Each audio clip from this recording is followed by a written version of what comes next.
enfrontar perfectament. T'hi hauries pogut abraonar-lo i esclafar-lo. T'hi hauries pogut asseure a sobre si haguessis volgut. En Kurt ho troba hilarant.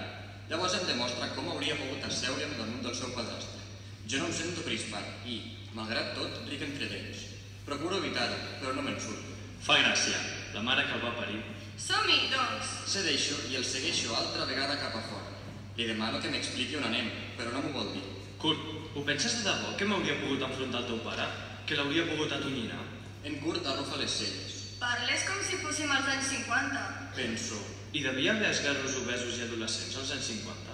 no dic res, i en Kurt fa un sospir. Sí, sens dubte.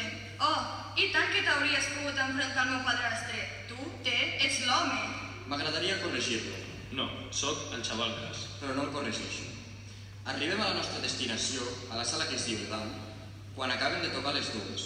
Gairebé tots els mobles estan trencats o reparats de fa poc, però al fons hi ha un escenari immens ocupat per una bateria, dues guitarres i un peu de micròfon.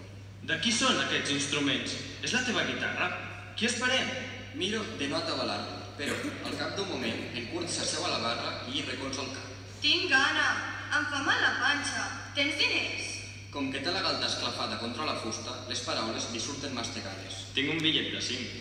En Kurt es deixondeix i em mira de fit a fit. No diu res, però se li il·luminen els ulls.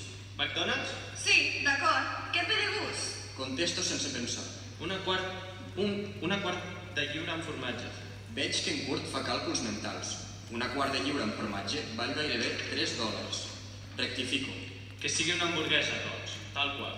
En Kurt somriu i em diu que tornarà de seguida. Me'l crec i també somric. Pobre grassonet inconscient.